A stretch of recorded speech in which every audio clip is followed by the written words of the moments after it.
Yeesh. 5 examples of thin privilege that happen daily. 5 examples of thin privilege happen daily. What's going on? Is this Australian or is this from the UK? 5 examples of thin privilege that happen daily. It's always from someone who looks kind of thin, I guess. 5 examples of thin privilege that happen daily. Number Daily. one, not having your doctor recommend you lose weight before receiving any other kind of Medical treatment. You know why doctors do that? It's for anesthesia, I believe, right? Anyone, nurses and stuff, isn't that for anesthesia that you should lose weight before surgery because being morbidly obese is a high risk for putting someone under, right? For anesthesia. So it's like not having a doctor tell you to lose weight. Is that thin privilege or is that you should put the fucking cookies down? Probably why.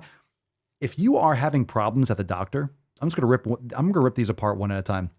If you're having problems at the doctor and the doctor is telling you to lose weight and if you're spending that much time, if you're spending that much fucking time at the doctor's office, that's a concern. Most people that are healthy don't spend time in the doctor's office. So they don't hear this shit. You know why? Because I take care of their health, bruh.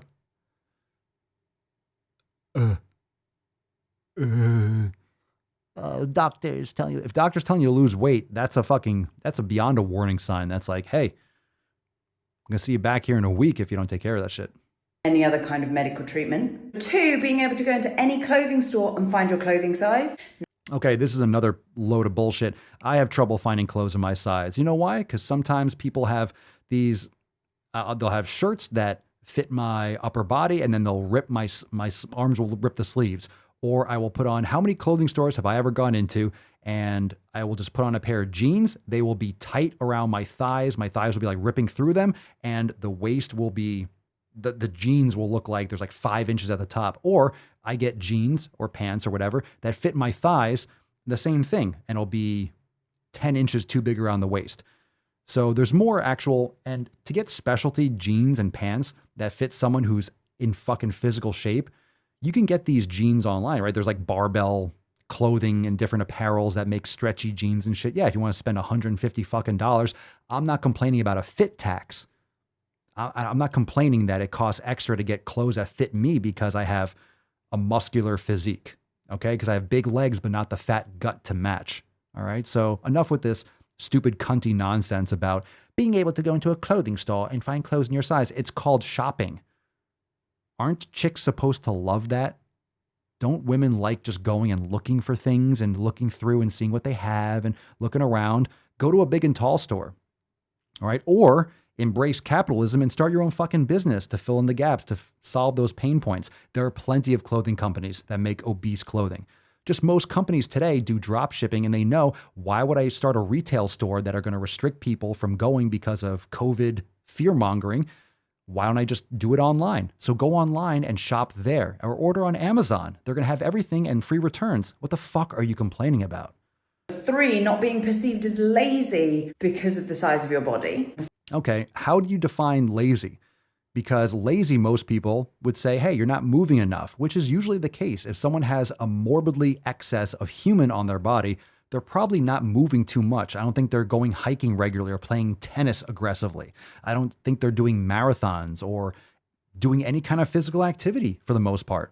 Of course, they're eating like shit too, and there's a lot of other issues than just exercise alone. It's food quality, it's food quantity, it's sleep habits, it's all these other, compounded conditions. But okay, you're gonna get offended by how someone's perceiving you? Welcome to judgment. Welcome to human nature.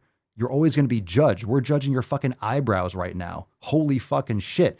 You look like a tall version of the Oompa Loompas from Willy fucking Wonka's chocolate factory, okay? And I'm not saying anything about that. Kind of just did.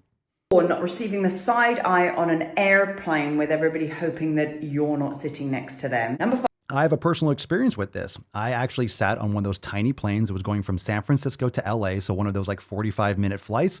No, it was actually, I think it was either San Francisco to LA or it was Salt Lake City to LA. It was very short. So I was going from Salt Lake City, I think, to LA and then across to Fort Lauderdale, one of those things. I had to go to a bigger airport, whatever it was. Okay. The situation, no, San Francisco, I was doing direct flights, but I had to go from Salt Lake to LA and then across. And I was on one of those tiny planes where there's 3 seats on one side and 2 on the other. That was a nice one. That was a nice out. You like that shit? Thank you, Falcon. Greta, shut the fuck up. How dare you? Oh, God, I knew it was going to be you. Okay, so this, my seat, I was a window seat, and I was on the 2-seat aisle, right? I was on the 2-seat on the right side of the plane. The person, I don't know, I still to this day do not know, and that's not to be mean, I do not know if this person was a man or a woman. They were so obese, I could not tell what sex they were. Okay? I could not tell what they were. What they, this is the actual application of the word they, like, or what it was. I have no idea what the actual chromosome was on this person. It was so bad. And I was literally pinned to the right, pinned to the side of the fucking airplane. It was so bad. The stewardess, the flight attendant, came over and actually asked me, like, hey, excuse me, sir. And in like a polite, trying to be as non-confrontational, talking right in front of the other person, asked me if I would like to move to another seat over here, if I'd be more comfortable. Just literally saying that because I was obviously just completely, and I just said, fuck it. I'm just going to go to sleep or try to deal with it. I didn't want to try to get out of that seat because I don't know if that would have been even possible. I literally almost had to like step on this person's lap to get into the seat. So side eye.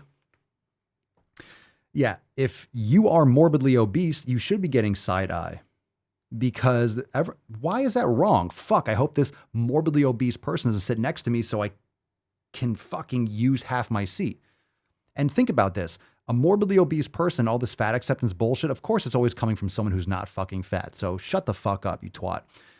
This always comes in the form of, this is thin privilege or it's fat phobia. Okay? That I shouldn't have to have, trouble sitting into an airplane seat. Well, how about this? What if everyone's spending the same amount on an airplane seat. If I buy an airplane seat, I have the right to not have someone's extra body mass encroach over into my seat, which I paid for, like everyone else. Why should I be horrifically uncomfortable and essentially assaulted by someone else's excess when I paid the same for the seat? Okay? It's the same way. How come planes don't make bigger seats? They do. It's called first fucking class. Most people don't pay first class because it's more expensive. Okay? Do you want a bigger seat? Then go on a train, take a bus, drive a car. Like do some other method of travel if you're that concerned. Oh, but that's not right. Well, you weigh more. They pay. They charge for extra luggage. You do realize we have to lift mass off the ground against the pull of gravity. Okay? If you want more space, you pay for it. It's not a fat phobic thing. Everyone has to pay more for more space. You want more leg room on JetBlue, then you're going to pay extra. Everyone has to pay more. You know why? Because there's limited space on a plane. Maybe it's not the best form of travel for you. All right, next one. Who knows what this is going to be? Being able to fit into a booth at any restaurant. Okay. If you have trouble fitting into a booth at a restaurant, there's your sign that you probably should not be going to a restaurant. That's probably not the place where you should be. But Papa Swole, that's so mean. Fat people have a right to eat there. Sure. But the restaurant should not be required to make, fucking canoes that you can fit in or chairs that should house a 500-pound person. Listen, over the years, most of you probably recognize that if you go into a restaurant, the booths, I can barely fit comfortably in a booth now if I go to a restaurant, which I rarely do. Do you know why? Because the tables are getting further and further away. I can't lean back against the booth and actually reach the table. I have to sit uncomfortably at the end, all upright because they're making the booths bigger and bigger and bigger to allow for massive fucking guts. Okay? They're huge. So it's actually fit phobic. I can't go comfortably to a restaurant because they're making the booths so damn big because the average person is obese now. 50% of the population is obese. I'm just going to say 50%. It's not 42. Give me a break. Those stats are always fucking off. It's 50%. Have you been outside lately? 50% of the population, it might as well be 42, 43, 44. Fuck it. 50. Round up. It's disgusting. 70 to 80% of the population is overweight or obese. So it's more fit phobic. Why are you trying to leverage and I don't know, why are you aggressively playing the victim? Are you obese? You don't look obese. You look something else, and I don't want to say it. But I don't like your face, and I have a right to say that. Am I prejudiced against your face? Well, I heard you talk. I don't like that either, but I don't like your face. And this is America. I have every right to not like your face, and I have every right to tell you that I don't like your face. Why? I don't have to tell you why I don't like it. I just don't fucking like it. I don't know what it is about your face. I don't like your I face. want to deliver one of these right in your suck hole. Is there anything I can do to work on that? No, not really. It's your face. Not only do I not like your face, I don't like what's coming out of your face. So I recommend checking yourself and thinking about what you actually said. You're like this, I don't know, you're just fucking grifting. You're so kind. You're so compassionate. Oh, being able to fit into a booth at a restaurant. You shouldn't be in a fucking restaurant. Is that not obvious? And then it ends. Okay, and then it ends. You got nothing else? That's it? That's it? Just the standard things?